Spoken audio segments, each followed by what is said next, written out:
I'm going to go through 3 very quick examples, then we'll move on to discussion time. The first one is trite. A really simple example of conspiratorial thinking is the left-wing, right-wing response to whatever's happening in the country. I'm left-wing. I, by definition, am not particularly fond of National, which is a centre-right party, and I often attribute malicious intentions and motivations to the government when they make particular claims about cutting early childhood education, not wanting to do anything about the gender inequality in regard to income, and so forth. And this is a kind of conspiratorial thinking. I often attribute bad motives or bad intentions towards people of the political right because they just don't fit well with me in my political sphere. I often don't have good reason for believing that they're being malicious. Often people on the right have quite sincere beliefs about how the world and economics actually works, and thus I should actually accept that there may be good arguments for positions I disagree with. This is a kind of conspiratorial thinking. A more common kind of conspiratorial thinking which is relevant to us are the people who claim the peer review system that exists within the academic world is biased towards a political rather than truth-orientated agenda. And here's just a very quick list of the kind of people who oppose the peer review system. So I'm sort of hoisting them on their own petard. Intelligent designers oppose it. Anti-vaccine campaigners oppose it. Advocates of the people who claim that HIV does not cause AIDS oppose peer review. Alternative medical practitioners, climate change skeptics, and Holocaust deniers all claim the peer review system is biased politically rather than academically. Now, it's not quite clear what the conspiracy in this conspiracy theory entails. If it's the allegation there's political bias, you do have to wonder exactly where this political bias actually seems to sit, given that it doesn't really seem to matter who's in charge, left or right. The peer review conspiracy theorists continue to maintain there's politics in operation there. And if the allegation is that it's in the direction of truth, are they claiming that the peer review system isn't aimed at truth, or it's not aimed at the right kind of truth? Are they being postmodernists or subjectivists about what the truth actually is? And if the conspiracy theorists are claiming that the bias in the peer review system is anti-veristic, so anti-truth, it actually looks as if they don't really understand what the peer review system actually is. Because we've got lots of plausible rival theories. One, the kind of people who criticise the peer review system tend to be people who don't survive the reviewing system of peer review. These are the kind of people who are just not suited to interacting in a peer review environment. So often people criticise the peer review system because their papers don't get published, and yet they're assured of the righteousness of their position. And so they assume that if you don't recognise how brilliant their work is, then obviously you are either stupid or you're part of some massive conspiracy to stop the notion, to stop publication of, I know what I'm trying to think of here, perpetual motion engines, cars that run on water alone, and so forth, because big oil is out to stop the publication of this kind of material. And this official theory, the official theory, that the peer review system is not biased, actually fits in well with our notion of epistemic authorities. If we think there are such things as epistemic authorities, then we should actually acknowledge that the peer review system is aimed towards truth, and it's aimed towards interaction in a group-level environment where individuals with controversial claims will have to be able to satisfy their peers that actually it's all worth looking into and breaking with the status quo. And a famous example, in my last one, of anti-peer review is actually anthropogenic climate change skepticism.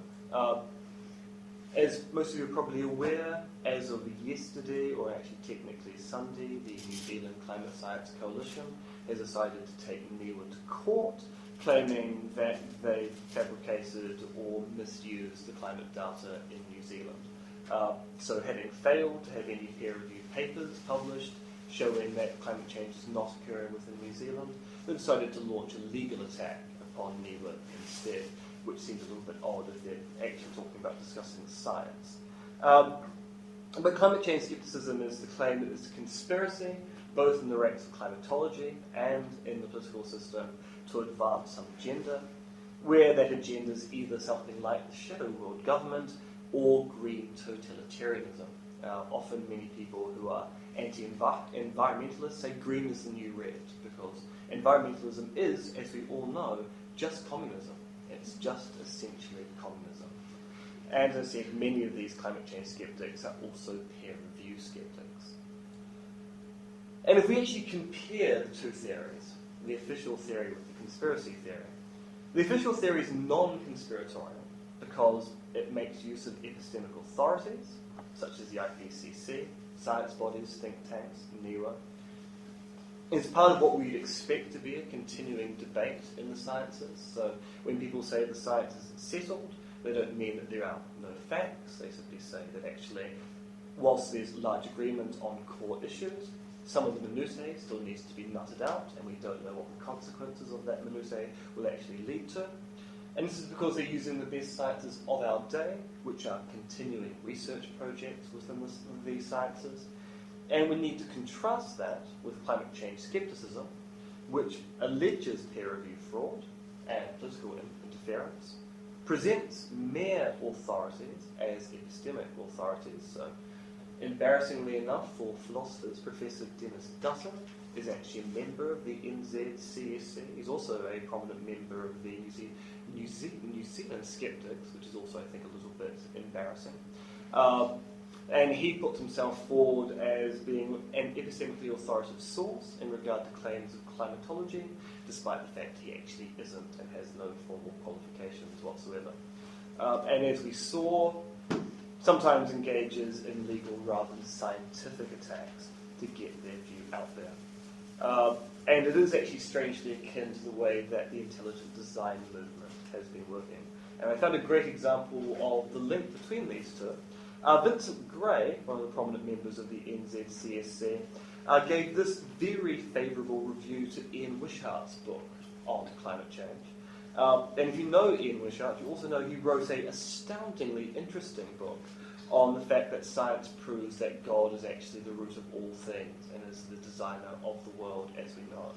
So we have Vincent Gray, who's an avid atheist, actually joining ranks with Ian Wishart, whose argumentative skills are just undescribable. And there's a link there for those who actually want to look at the series of quotes linking climate change and the intelligent design movement, because conspiracy theories really make very weird bedfellows, even at the best of times. So, in conclusion, the chief problems for conspiracy theories tend to be the attribution of intentionality and how to work out what the goals of conspirators are. Often, conspiracy theories are based upon mere authorities, and thus this will actually make belief irrational due to the lack of a well-grounded notion of justification that the authorities are actually able to give. But importantly, and this is the thing I have to keep reminding people, the irrationality of belief in any given conspiracy theory may be different from whether the conspiracy theory is actually true. There may be a conspiracy by the IPCC, the UN, and the shadow world government to foist climate change belief upon us to institute a world government. It may well turn out that conspiracy theorists are essentially right and have never been able to advance a good argument in favour of that position, because their argument doesn't point towards the right features of the world, and that the real truth of what's happening in our ecology, our environment, and behind the scenes may be scarier and bigger than any of us could possibly imagine. Because sometimes paranoids are right,